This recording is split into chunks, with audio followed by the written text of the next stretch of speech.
মহাভারতের কথা শুরু করছি। মহাভারতের আমি দেখেছি যেটা, যে আমার কাছে সারা গ্রন্থটার মধ্যেই লক্ষ শ্লোকী মহাভারত, তার মধ্যে সমস্ত জায়গাতেই প্রচুর নাটকীয় ভাব আছে। আমি বিভিন্ন জায়গা থেকে এইটা আরম্ভ করতে পারতাম।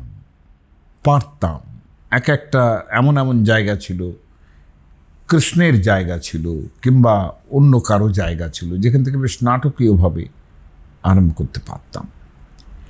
কিন্তু আমার মনে হয়েছে শেষ পর্যন্ত যে মহাভারতের যেমন শান্তনু, আপনারা জানেন খানিকটা, এটা তো সুবিধে হয় যে মহাভারতের কাহিনীর মধ্যে যেগুলো একটু আপনারা জানেন অথচ পুরোটা হয়তো সংস্কৃত মহাভারতে যে ডিটেইলস আছে সেটা হয়তো জানেন না, সেটা বলতে পারলে আপনাদের কাছে অনেক বেশি গ্রাহ্য হতো হয়তো। কিন্তু এটাও ঠিক যে গ্রাহ্যতার জায়গাটা কিন্তু মহাভারতের যে ডিটেইলস, মহাভারত কীভাবে পড়তে হয় এবং মহাভারত কীভাবে আরম্ভ হচ্ছে, এটা দেখার মতো। এটা পুরোটাই একটা ফ্ল্যাশব্যাকের মতো। সিনেমায় যেরকম ফ্ল্যাশব্যাক থাকে সেরকমভাবে নাটকীয়ভাবে কিন্তু আরম্ভও হচ্ছে এটা। তো আমার মনে হয় যে সেই আস্বাদন থেকে আপনাদের বঞ্চিত করাটা ঠিক নয়। আমি তো শান্তনু থেকে আরম্ভ করতে পারতাম, মহারাজ শান্তনু, তার ছেলে ভীষ্ম, দেবব্রত, আরম্ভ করতে পারতাম। কিন্তু আমার মনে হচ্ছে যে আরম্ভ থেকে একটু আপনাদের শোনানো উচিত, কারণ একটা কালজয়ী গ্রন্থ, তার আরম্ভটাও কতটা কালজয়ী সেটা বোঝাতে চাই। যেমন ধরুন যে একটা যজ্ঞ হচ্ছে নৈমিষারণ্যে। নৈমিষারণ্য এখনকার মানে এখনও তার নামে একটা রেল স্টেশন আছে, নিমখার স্টেশন। এই মূর্ধন্যষটা অনেক জায়গাতেই মহারাষ্ট্রে ইত্যাদি জায়গায় খ উচ্চারণ হয়। আমরা যেমন ভগবান বিষ্ণুর অভিষেকে সহস্র শীর্ষা পুরুষা এরকম বলি, কিন্তু ঋগ্বেদের অনেক মন্ত্রই সহস্র শীর্ষা পুরুষা এরকম উচ্চারণ হয়, পুরুষের জায়গায় পুরুষ, এই খ উচ্চারণ হয়। যেরকমটা নিমসার থেকে প্রথমে তো নৈমিষারণ্য, সেখান থেকে নিমসার, তার থেকে নিমখার। এখনও স্টেশন আছে, একটা রেল স্টেশন। মানে আমরা কতটা পুরনো দেখুন, তার রিলিক্স এখনও রয়ে গেছে। সেই নৈমিষারণ্যে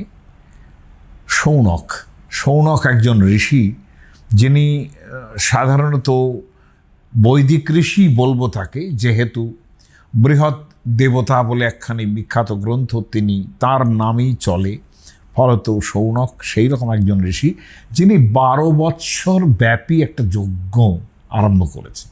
12 বৎসর চলবে সেই যজ্ঞটা। এবং সেই যজ্ঞের আরম্ভে তিনি স্বাভাবিকভাবেই ঋগ্বেদের মন্ত্র উচ্চারণ হচ্ছে, সেখানে যজ্ঞ হচ্ছে, তো সামগান হচ্ছে, যজুর্বেদের পুরোহিত আহুতি দিচ্ছেন, মগ্নয়ে স্বাহা ইত্যাদি হচ্ছে। ইতিমধ্যেই যজ্ঞের কি হয়, যজ্ঞের সময় সময় এক একটা অবসর তৈরি হয়। একটা প্রত্যেক দিনের যে যজ্ঞ, তাতে প্রচুর পরিমাণ পরিশ্রম লাগতো। এখন তো সেই সব যজ্ঞ উঠে গেছে, এখন কেন অনেক কালই উঠে গেছে, কিন্তু সেই সব যজ্ঞের সময় লাগতো। কিন্তু ফলত মাঝে মাঝেই কিন্তু একটু ব্রেকেরও ব্যবস্থা থাকতো। এই যে ব্রেকের সময়, জেনারেলি এটা বেশিরভাগ সময়ই সেটা সন্ধ্যার দিকেই হতো সম্ভবত, মানে সূর্যের আলোক পর্যন্তই সমস্ত ব্যবস্থা, খুব ভোরে সকালে ওঠা, কারণ ইলেকট্রিসিটি তো ছিল না, ফলে সেইভাবে চলা। কিন্তু আমরা দেখতে পাচ্ছি যে মহাভারতে সৌনক তিনি তখনও পর্যন্ত যজ্ঞকার্যে ব্যস্ত, বাইরে বেরোননি। কিন্তু অন্যান্য ঋষিরা যারা তাকে সাপোর্ট দিচ্ছেন এই যজ্ঞের মধ্যে, তারা বাইরে বেরিয়ে এসছেন। হঠাৎ কেন যে একজন লোক এসেছে, সে গল্প বলে, সে কথা করে। তার নাম লোমহর্ষণী উগ্রশ্রবা সৌতী সুতের ছেলে। আপনারা তো জানেন যে ভবিষ্যতে কর্ণকে আমরা দেখব যে রাজা অধিরথ, মানে সুত বলা হচ্ছে তাকে, অধিরথ সুতপুত্র, রাধা বংশজাত, রাধা গর্ভজাত। রবীন্দ্রনাথ নিজেই লিখছেন। সুত ব্যাপারটা তখনকার দিনে একদম ব্রাহ্মণের মতো তারা যে পেতেন তা নয়, কিন্তু ওই সুতোর একটা ডেফিনেশনও আছে যে কোনো ব্রাহ্মণই বৈশ্য পুরুষকে বিবাহ করছেন, এরকম যদি হয়, সম্ভবত তাই মনে হচ্ছে, তার সেই বংশধারাটা সুতের বংশধারা। এরা জেনারেলি কখনো কখনো রথের সারথি হতেন অনেকেই, এবং তাদেরই সুত বলা হতো। আবার অনেকে কথকতাও করতেন, এরকমও প্রচুর পরিমাণ উদাহরণ আছে। পুরাণে কিন্তু বলাই আছে, হয়তো শ্লোকটা আমি মনে করতে পারছি না, পুরাণে কিন্তু বলাই আছে যে এই রাজা রাজরাদের যে কাহিনী, অর্থাৎ রাজাদের বংশ পরম্পরা ইত্যাদি, কিংবা ঋষি বংশের পরম্পরা, এইগুলো তাদের জীবনে কি কি ঘটেছিল, এইগুলো যারা নোট ডাউন করে একটা একটা একটা বর্ণনা তৈরি করতেন, তারাই হচ্ছে সুত। এবং তাদের একটা বড় ব্যাপার ছিল, তাদের মেমোরিটা সাংঘাতিক, এবং তারা গল্প বলার যে ধারণাটা, সেটা তাদের অসম্ভব ভালো ছিল। তারা গল্প বলতেন খুব ভালো, যার জন্য তারা সেকালের কথক ঠাকুর, এবং কাহিনীর সঙ্গে ফিলসফি থেকে আরম্ভ করে যা যা অন্যেরা বলছেন সেগুলোও তারা কিন্তু বলতে থাকবেন। হয়তো সেটা তিনি নিজে বোঝেন কি যা বোঝেন না সেটা অন্য কথা, কিন্তু মহাভারত যিনি প্রথম শুনেছিলেন ব্যাসের কাছে, ব্যাসের যে শিষ্য তিনি, তার নাম হচ্ছে বৈশম্পায়ন। বৈশম্পায়ন তিনি মহাভারতের বক্তা। বৈশম্পায়নের কাছ থেকে এই পুরো মহাভারতটা বলা শিখেছেন যিনি, তিনি হচ্ছেন সুত রোমহর্ষণ। কেন তার নাম রোমহর্ষণ? এই কারণে, যদ্দূর আমার মনে আছে, বায়ু পুরাণ কিংবা কোনো মৎস্য পুরাণ, এরম কোনো পুরাণে বলা হচ্ছে যে রোমানি কিংবা লোমানি, র আর লয়ের একই রকম মানে অভেদ হয় সংস্কৃতে অনেক জায়গাতেই। রোমানি হর্ষয়ান চক্রে, তিনি তিনি কথা বললে লোকের গায়ের লোম খাড়া হয়ে উঠত, এমন সুন্দর নাটকীয়ভাবে জিনিসটা তিনি প্রেজেন্ট করবেন।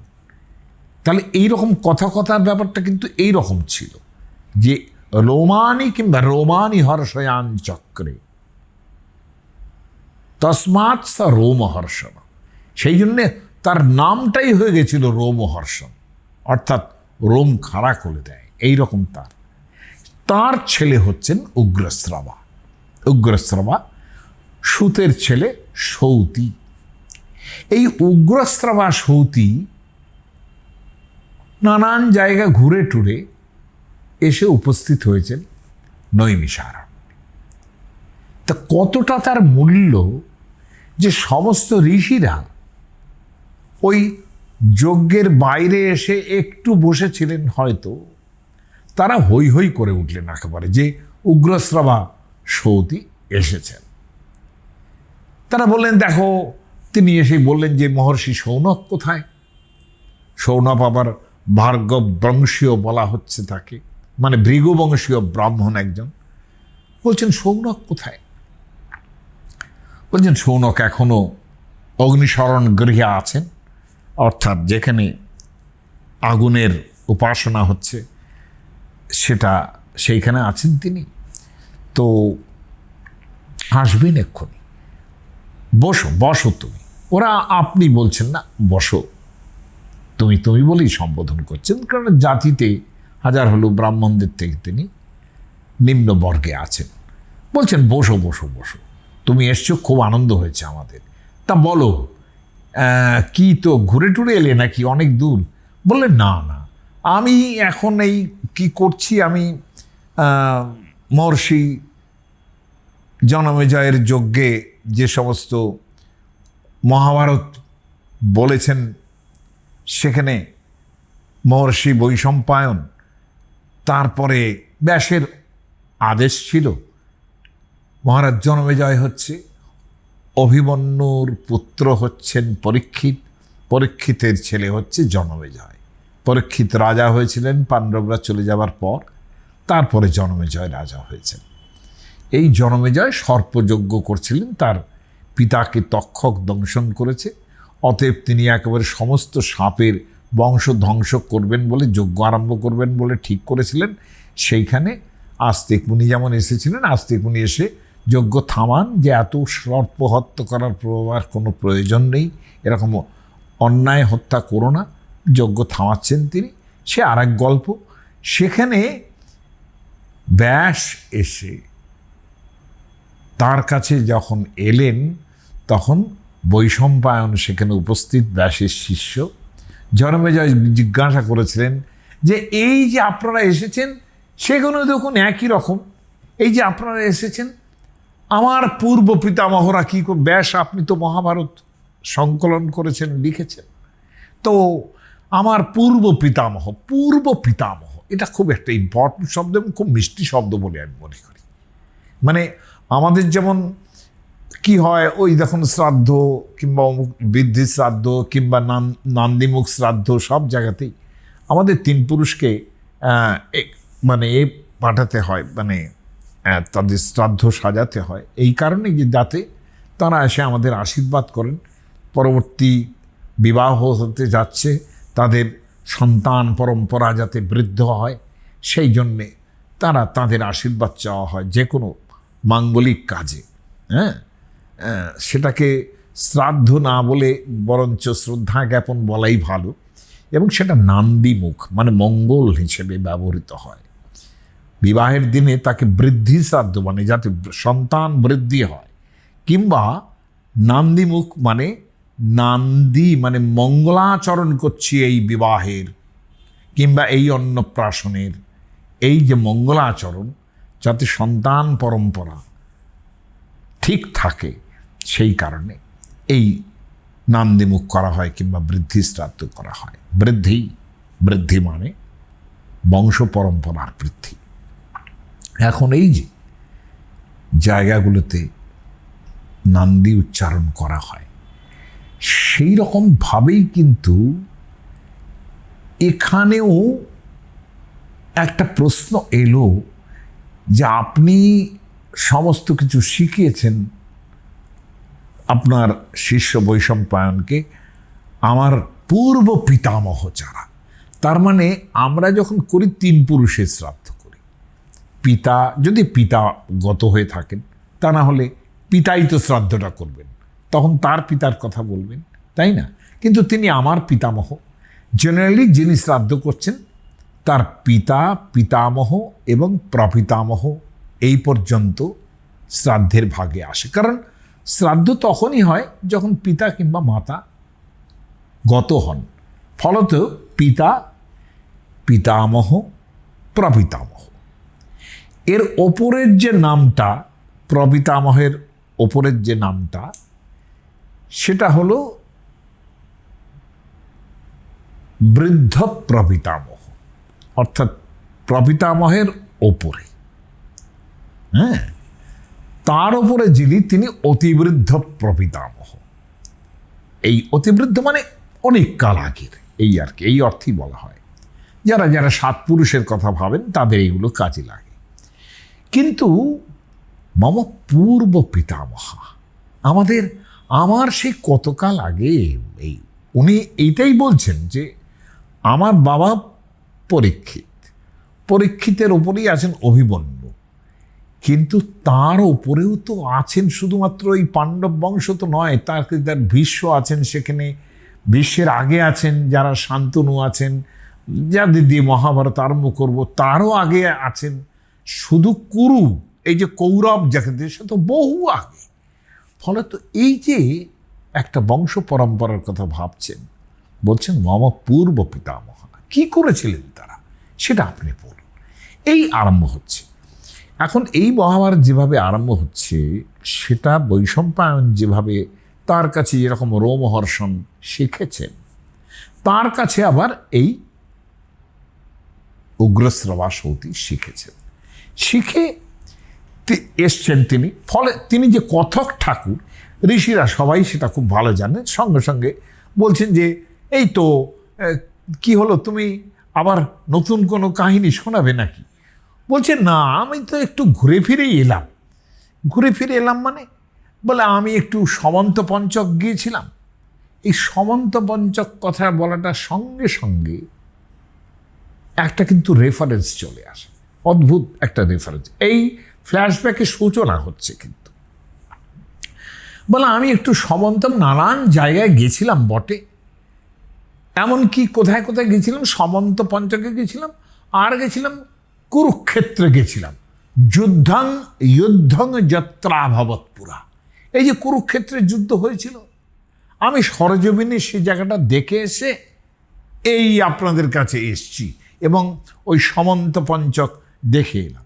বুঝলি, ওরা না কুরুক্ষেত্রটা জানেন, কিছুদিন আগেই যুদ্ধটা হয়েছে, তো ফলত কুরুক্ষেত্রের কথাটা প্রথমে জিজ্ঞেস না করলে বলে তুমি হঠাৎ সমন্ত পঞ্চকে কেন গিয়েছিলে? বলে ওখানে তো এই ক্ষত্রিয়ান্তক পরশুরাম, তিনি তো ওই কার্তবীর্য নামক ক্ষত্রিয়কে ধ্বংস করার পর একেবারে সমস্ত নিক্ষত্রিয় করে দিয়েছিলেন পৃথিবী 21 বার, ত্রিসপ্তকৃত্বা, অর্থাৎ 3 7 21 বার, 3 7 21 বার পৃথিবী ধ্বংস করে ক্ষত্রিয়দের নাশ করে দিয়েছিলেন। এই জন্যে সমন্তকে বলে সেটা কীরকম?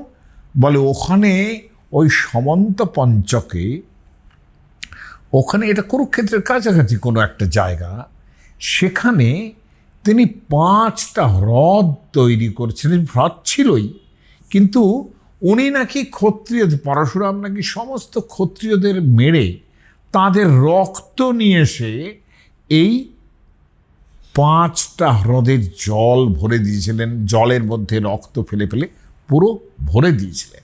মানে এটা তো একটা বিভৎসতার কথা শোনাচ্ছে। বোঝাতে চাইলেন কুরুক্ষেত্রের যুদ্ধেও তো এইরকমই হয়েছে, শত শত ক্ষত্রিয় মারা গেছে, যে ক্ষত্রিয়রা বাড় বেড়ে গিয়েছিল বড্ড, যারা কোনো অর্ডার, সোশ্যাল অর্ডারের কথা শুনছিল না। এটা কিন্তু একটা প্যাসিভলি দুর্যোধনের দিকে ইঙ্গিত করছে, যে দুর্যোধন কোনো কারো কথা শুনছেন না, তিনি নিজের মতো করে একটা স্বৈরাচারী রাষ্ট্র শাসন করছেন, সেটা চলবে না। এই যে একটা অন্যায়ের বিরুদ্ধে ন্যায়ের প্রতিষ্ঠা, দুর্যোধনের দিকে ইঙ্গিত, সেটা কিন্তু পরশুরামকে দিয়ে করে দিচ্ছেন একটু, যে এই 21 বার পৃথিবী ধ্বংস ক্ষত্রিয় নিধন করেছিলেন তিনি এই জন্যেই যে ক্ষত্রিয় পুরুষরা যদি স্বৈরাচারী হয়ে ওঠে তাহলে কি ভয়ঙ্কর অবস্থা তৈরি হয়। অর্থাৎ রাজা যদি স্বৈরাচারী হয়ে ওঠেন তাহলে ব্রাহ্মণরা সেইভাবে তাদের দরকার হলে তারা অস্ত্র তুলে নেন এবং তারা শাস্তি দেন। এই পরশুরাম এই বারবার নিক্ষত্রিয় করার পর তাদের রক্ত দিয়ে এই হ্রদ সাজিয়ে দিয়েছিলেন। হ্যাঁ, 5-5খানা হ্রদ তিনি তৈরি করেছেন, রক্ত ভর্তি সেখানে। বলে এটা বলে বলছো কি?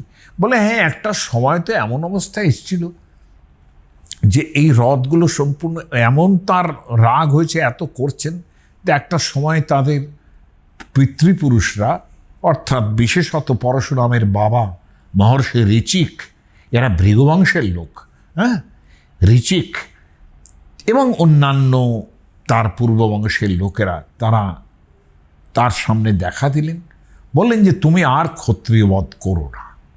ঠিক যেরকম জনমেজয় সর্পবধ করতে উদ্যত হয়েছিলেন, তাকেও না করছেন যে এত নিরর্থক প্রাণী হত্যা করেন, রাগ হয়েছে, ঠিক আছে, এত না। তখন তারা বললেন যে তুমি আর এটা করবে না। তাতে বললেন যে, তারপরেই পরশুরাম বললেন যে আমি এত ক্ষত্রিয় বধ করেছি, তাতে আমার যদি কোনো অপরাধ হয়ে থাকে সেটাও আপনারা ক্ষমা, বললেন ক্ষমা করলাম, কিন্তু তুমি আর করবে না, আর নয়।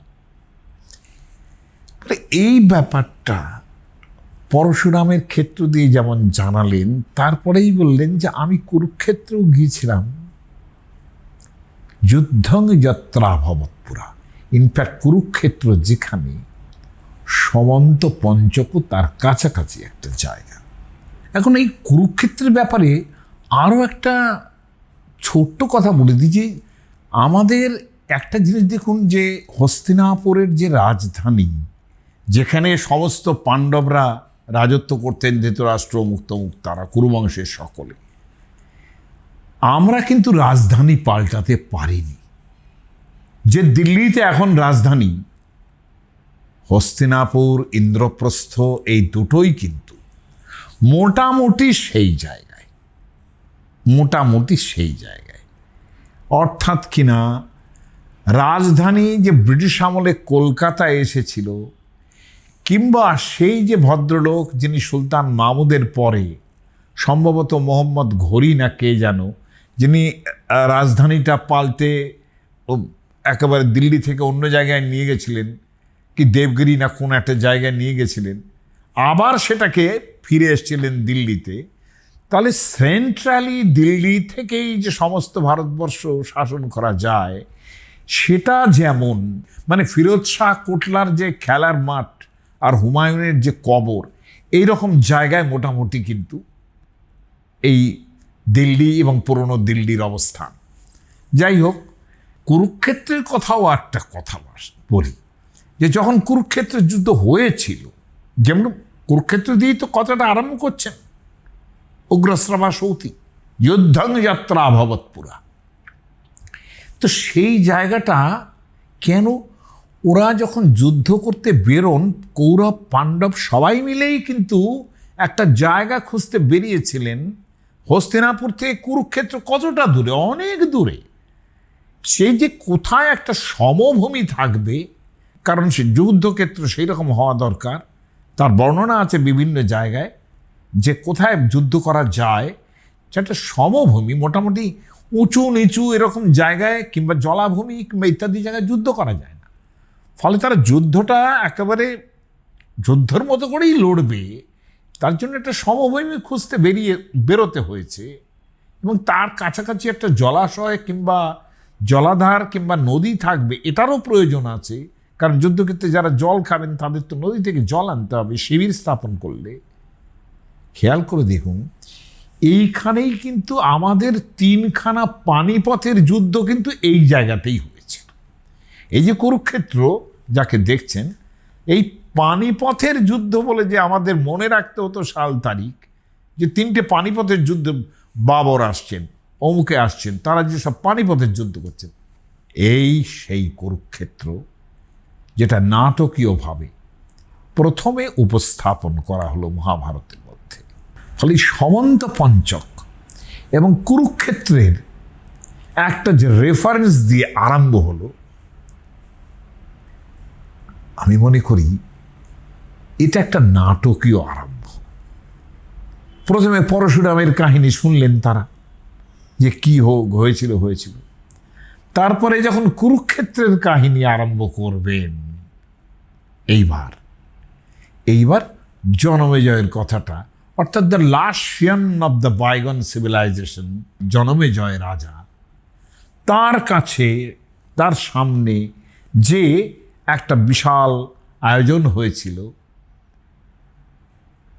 সেখানে ব্যাস এসেছেন, মহাভারত বলা হয়েছে তার কাছে, সেইটা শুনে এসে উগ্রশ্রবা সৌতি বলছেন, এই কুরুক্ষেত্র থেকে, অর্থাৎ তিনি কিন্তু শুধুমাত্র বলছেন না, জায়গাটাকে সরেজমিনে দেখেও এসছে। কথক ঠাকুরের এই গুণ, যে জায়গাটাকে সরেজমিনে দেখে এসে তারপরে বলছেন যে কুরুক্ষেত্রের যুদ্ধটা এখানে হয়েছিল। এই চাক্ষুষ দেখার মতো একটা জিনিস, কেমন হতে পারে সেই যুদ্ধ, এই বলে কিন্তু মহাভারত কথা আরম্ভ হচ্ছে।